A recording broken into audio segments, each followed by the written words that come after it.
We all know being in a pandemic has not been easy, especially for our essential workers. And we hear the warnings, and we say that it's safer just to stay at home. But for these heroes, they sacrifice their own well-being to provide services that we all need. So every essential worker out there, we just want to say we appreciate you, we thank you, we honor you, and most of all, So we much. see you.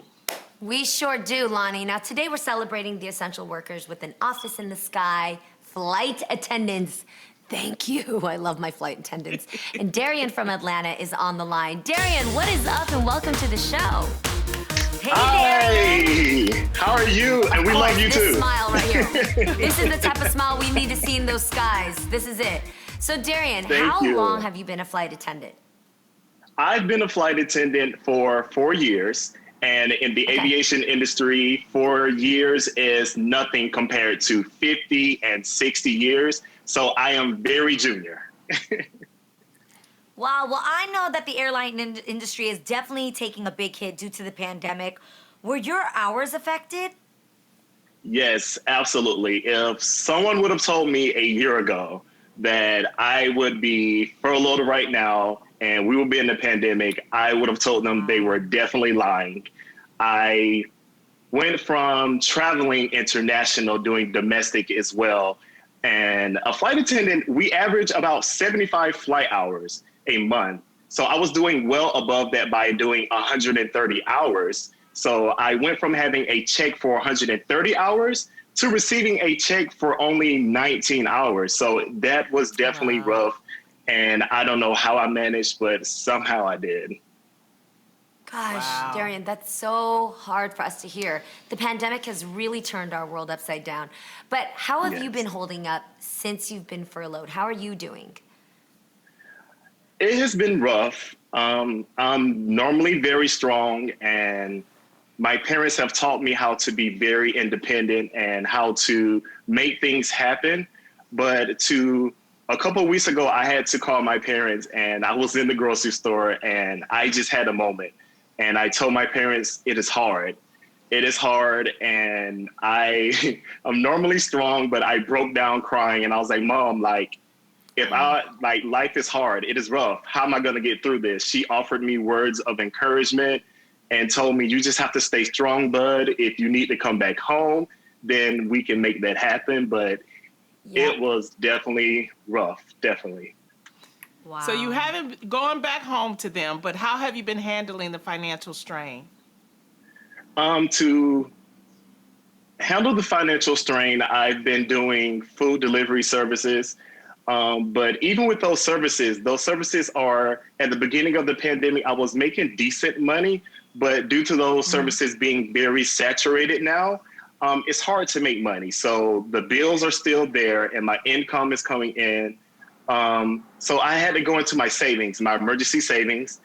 I had to take out loans as well as I maxed out some credit cards.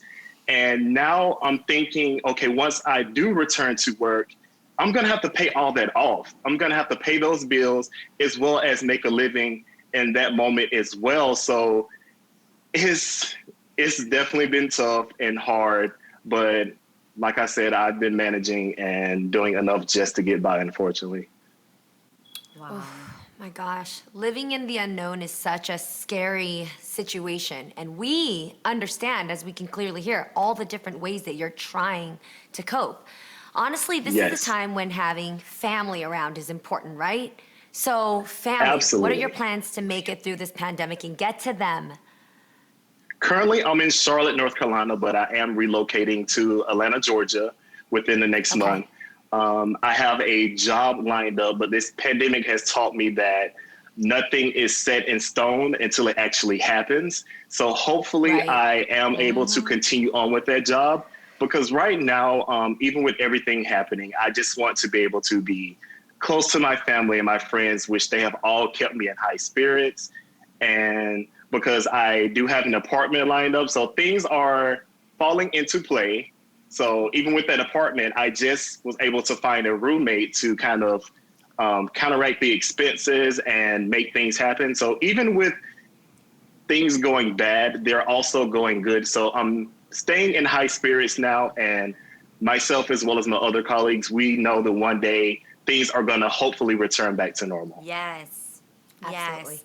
You know, Darian, we absolutely feel your pain and we just appreciate you being so strong and even your positivity right now, just not giving up. So, we want to do Yes. something special for you and basically just say thank you, thank you, thank you, thank you by giving you $5,000. Oh, Darian. Darian, I see that you're getting emotional. Darian, I Wow. want to hug you. What will you be able to do with this money, Darian?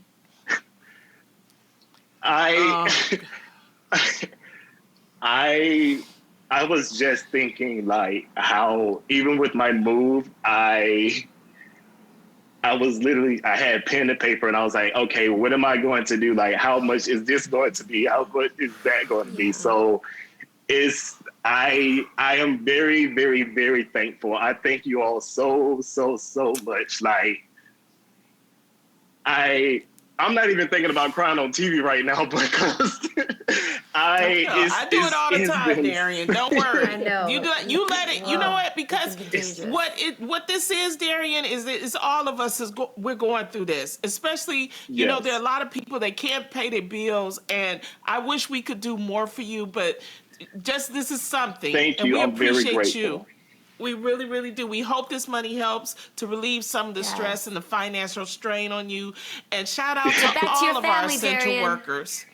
Shout out to all our essential workers and the non-working flight attendants that's holding it down. Hopefully this will be over soon.